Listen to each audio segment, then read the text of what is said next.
How's it going, everybody? Nick Daniels here, aka yours truly, and we're going to talk about Game of Thrones here, as I call it, Game of Bones, season 7, I do believe it is.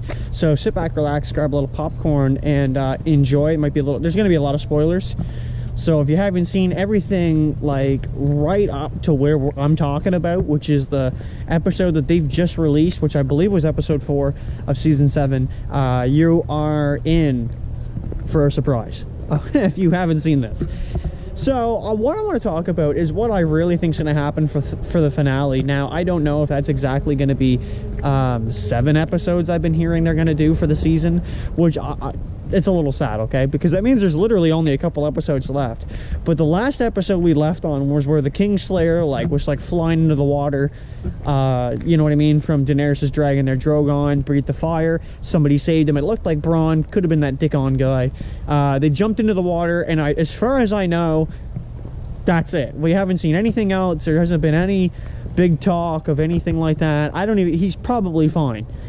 But anyway, I've been hearing some talk, I ask a couple people I work with, and we want to see what's going on. People want to know, and I want to just share my thoughts. I thought, you know what, we don't really know yet. I'm not like I'm doing a review. I might actually review the next episode, which I'm highly considering. I watch it every Monday night, so that's the earliest I'd be able to upload. That would be Monday, around 9 p.m. my time. Would be a little after. But I'll tell you, so far in this season, I've quite enjoyed it, actually. Just a lot of things that have happened. It's not like season 6 episode 10 where everything was you were just on the edge of your seat the entire episode.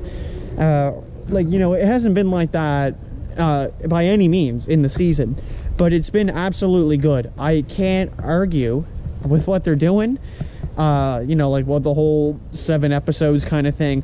But I must say, with the Kingslayer, I have 2 theories in mind, and I really don't know which one it would either be. The one I'm really thinking right now is, it's a maybe, is I don't think Daenerys could see through the fire that Jaime Lannister didn't make it through the fire.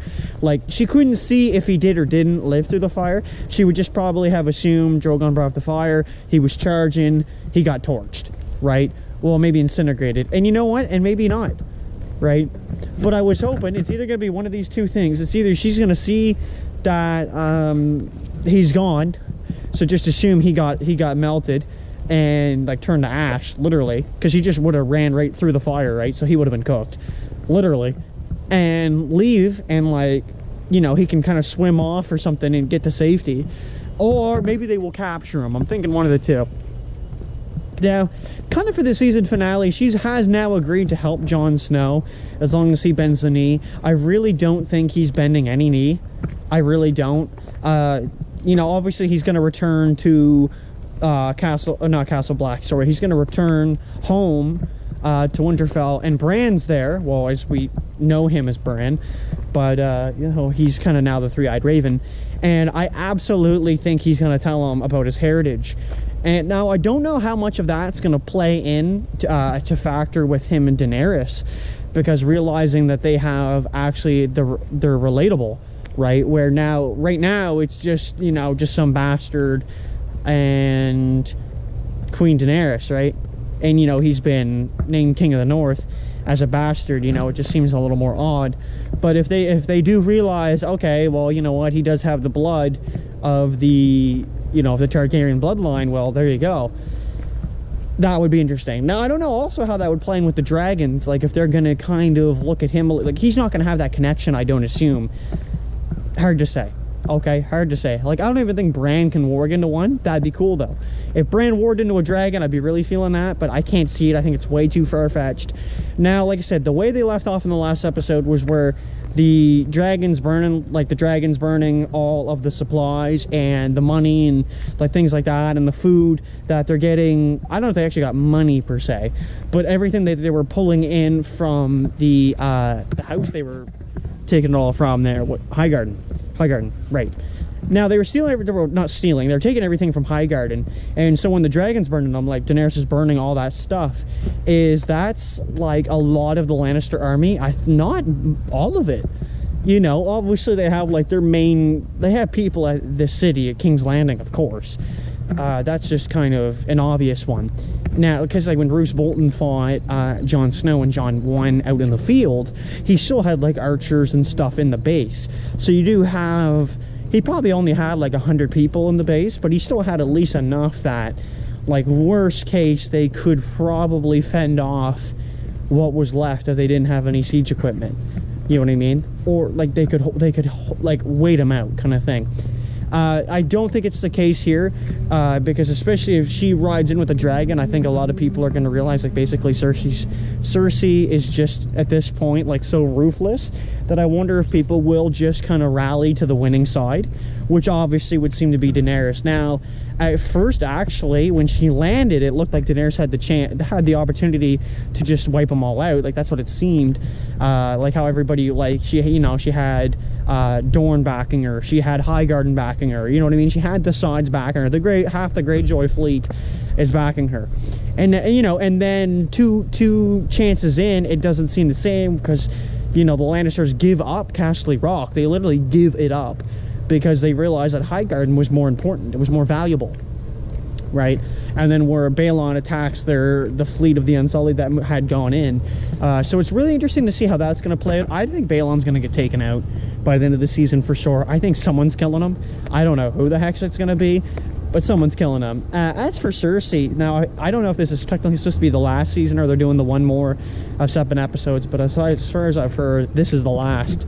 I think definitely Cersei's going to get, I don't think it'll be like gruesome if Cersei gets killed, but obviously she's going to lose, right? Obviously she's going to lose. I don't know in what way that's going to be. Like, hear me out here. It could be a number of ways, but the main way that I've kind of visualized it, if it sounds weird, is I hope a dragon eats her. I hope Drogon, like, literally just eats her. Or maybe a White Walker, because remember, the White Walkers are moving. The only thing that pisses me off about the White Walkers, I feel like they're taking way too long to kind of get where they're going. But like, if the wall would be enchanted, for example, I can understand that maybe now they can march. Like, maybe they were going for the three-eyed raven or something. But that doesn't add up to me exactly. And I feel like I know a fair deal amount of Game of Thrones stuff. But I thought I heard that the wall was enchanted, and apparently they couldn't go past. Which would make sense that they hadn't gone past yet. Obviously, Bran knows they're coming. Jon has seen them. He knows they're coming. So if those two were talking at not Castle Black. I keep saying that. I got that, you know what I'm thinking of. Their hometown, Winterfell. That's embarrassing. It's been a long day, okay? If they're talking at Winterfell, obviously those two are going to communicate, and they're going to work on some, I don't know how they're going to do it, but they're going to obviously do something to get, obviously, Daenerys to get down there and say, okay, like, that's obviously where it's going. You know, it's Game of Thrones, you know, fire and ice, right? It's obviously where it's going. You got Daenerys with the dragons, you got the ice with the White Walkers. The only problem with the White Walkers, like I said, we haven't actually seen that much of them, if you really think about it. You know, we've seen them, but for the most part, they've been very mysterious and just looming in the background. And I really hope that they can close that in within these few episodes, because there's not that much left. But again, if you bring it into account that the Lannister army is like basically annihilated, I can't see much more than Daenerys kind of flying in, like literally, like she could land right in the Red Keep. You know, now, I mean, of course, they do have the big crossbows. I forget the name of them exactly, but they do have those. So, I mean, and we've seen by the last episode, that thing hurt Drogon. It took him right out of the sky. You know, he was still okay thereafter. Like, he could still flap his wings and whatever. But, sorry, I had to put the camera down if cars are driving by, because it's the most awkward thing to do when people are driving by and you're vlog into a camera. But yeah, like I said, Drogon was still able to kind of keep up in the air even after being hit by that. Hold on.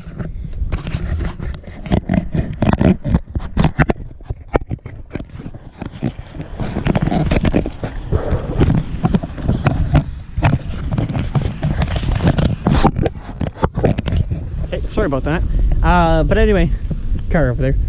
But like I said, yeah, Drogon could kind of stay in the air anyway, not for very long. So at the end of the day, I know I've been rambling the whole video. I really think that Daenerys is obviously, I don't think she'll put away the fact that she's going to King's Landing, but I think she's flying in.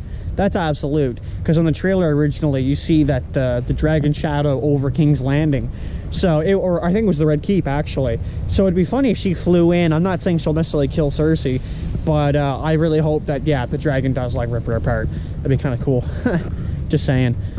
Now, like I said, obviously she's going to hook up with Jon, not necessarily in the fact of having sex. I don't actually know if that's going to happen. I can't say it will. But I definitely think, like, again, they're going to have to start seeing eye to eye, and she will believe him that the White Walkers are indeed real, and the Night King is real, and they are coming, which is real. You know, like, all of that is real. And I hope that she kind of clues into that, and obviously they're going to prevail. I mean, you know, there's no way in hell that they're gonna just end it like that, where Jon and them just all lose, and, you know, the long night approaches and everybody just gets slaughtered. I can't see it. And there's a lot of, like, side characters like Gendry. I don't think we're ever seeing Gendry again. Arya, I don't think she'll play a big role at this point. I don't think she's gonna assassinate Cersei. I can't see it. She's home. She's got Jon, or Jon's coming. Oh, he's coming, all right. Jon's coming, you know what I mean? Everybody's there. Sansa's there. Bran's there. Bran, whatever you call him. You know, and there's, like I said, there's a lot of little side characters that I don't think are gonna live by the end of the season, or we're just not gonna really see them again, because, like, their importance is just gonna die out. You know, and it'll now focus on the main people again. For example, Daenerys or Jon or Cersei. You know, like somebody like the Maester Winterfell, whatever the hell his name is, the new one.